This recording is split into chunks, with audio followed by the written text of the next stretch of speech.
14 अप्रैल के पूर्व से चले आ रहे डॉक्टर अंबेडकर मेमोरियल सोसाइटी के विवाद में समिति के राजेश वानखेड़े को सहायक पंजीयक कार्यालय से क्लीन चिट मिली।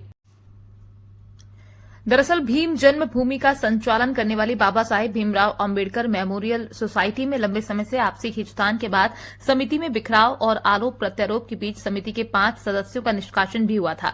इसी निष्कासन के बाद प्रकाश वानखेड़े ने इस समिति के नाम पर नया प्रारूप तैयार कर समिति के खिलाफ भ्रामक जानकारी प्रचारित करने का कथित कार्य किया था। मामले की शिकायत स्थानीय प्रशासन के साथ ही जिलाधीश को भी की गई थी। निष्कासित सदस्यों ने समिति के सचिव राजेश वानखेड़े के खिलाफ मोर्चा खोलते हुए नई समिति का कथित तौर पर गठन कर लिया था।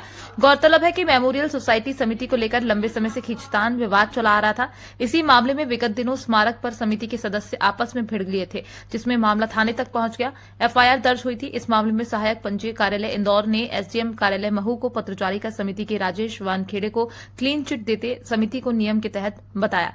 गौरतलब है कि बीते माह ही इस समिति का पुनर्गठन हुआ है, जिसके नए अध्यक्ष भदंत सुमेध बोदी हैं। इस मामले की पूरी जानकारी शनिवार दोपहर सचिव राजेश वानखेड़े ने प्रेस वार्ता आयोजित कर दी।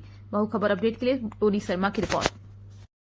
ये जो समिति में यहाँ विवाद चल रहे थे, अभी नया गठन हुआ तो क्या डॉक्टर बाबा साहब अम्बेडकर मेमोरियल सोसाइटी जो 1972 में इसका रजिस्ट्रेशन हुआ है, अभी 6-7 महीने से किस तरह से विवाद और प्रेसों में, अखबारों में, सब जगह देश भर में माहौल जिस तरह से बना है, उसका 18 तारीख को वो होने के बाद 18 तारीख को जो विवाद हुआ और विवाद के बाद में एसडीएम साहब, महू एसडीएम साहब ने एक पत्र जारी किया सहायक पंजीयक को। उन्होंने कहा कि यहाँ पर जो समिति है, जो ट्रस्ट है, उसके बारे में स्पष्टीकरण देवे और जो अभी तक जो शिकायत हुई है, शिकायतों के साथ साथ जो ज्ञापन दिए जो सहायक पंजीयक तक पहुंचे, उसके बारे में जानकारी प्रस्तुत करे। तो उधर से एक पत्र आया है।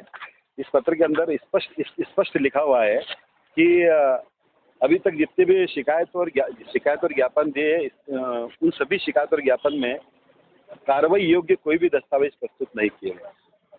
साथ ही जो कार्यकारिणी है उसकी भी लिस्ट सहायक पंजीयक ने जारी कर दी। उसमें कह दिया गया कि 1 मई को जो चुनाव हुए हैं और उसमें जो कार्यकारिणी हमारे कार्यालय से जारी की जा चुकी है, तो आज ये 2 बातों का पटाक्षेप हो चुका है कि जो 2 बातें थी कि यहाँ पर आरोप प्रत्यारोप लगते थे, तो सहायक पंजीयक ने एसडीएम महोदय के लेटर के जवाब में लिख दिया कि जितनी भी शिकायत आई थी वो सारी शिकायत कार्रवाई योग्य नहीं है। और दूसरा जो कार्यकारिणी स्थापित है वो पत्र उन्होंने जो प्रमाणित जारी करा, इसमें लिखा प्रमाणित पत्र जारी किया है और ये कार्यकारिणी यहाँ पे काम करेगी। तो मेरा अब इस चीज़ का पटाक्षेप करना बहुत आवश्यक था। आज भंते जी हमारे नए अध्यक्ष धम्मदीप, जो 26 तारीख को भंते जी सुमेध बोदी जी 11 जुलाई को उनका निधन हो गया था। उसके बाद जब 26 तारीख जो हमारे चुनाव हुए, उसमें भंते धम्मदीप जी अध्यक्ष हुए हैं। उसके बाद हम इस विवाद का पटाक्षेप करने के लिए आज आपके बीच में आमंत्रित हुए हैं, आए हैं आपसे निवेदन करने के लिए।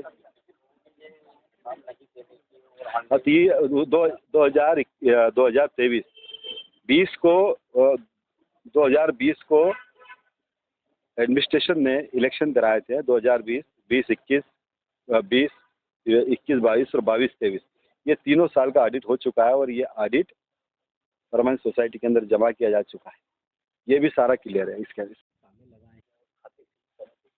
प्रशासन ने जो ताले यहाँ पर लगाए हैं वो लॉ एंड ऑर्डर के लिए लगाए हैं। इसका समिति से कोई लेना देना नहीं। लॉ एंड ऑर्डर के लिए लगाया उन्होंने, और लॉ एंड ऑर्डर के लिए इसलिए लगाया है कि वहाँ जो विवाद ना हो इसके लिए। और इन्होंने जवाब मांगा एसडीएम साहब ने, जवाब उनको मिल गया है, क्योंकि वो भी जन्मभूमि के विषय में बहुत गंभीर है, एसडीएम साहब भी, प्रशासन भी, कि ये इतनी पावन जगह है, ये जगह पर साफ सफाई, इसकी सुरक्षा, आने वाले दर्शनार्थियों के को सुविधा मिले, इसके लिए सरकार भी कटिबद्ध है और प्रशासन भी कटिबद्ध है। जल्दी ही शासन प्रशासन इसके ताले खोल देंगे। ये पत्र मिल गया उनको, ताले खोल देंगे और वापस से व्यवस्थाएं सुचारू रूप से चालू हो जाएगी।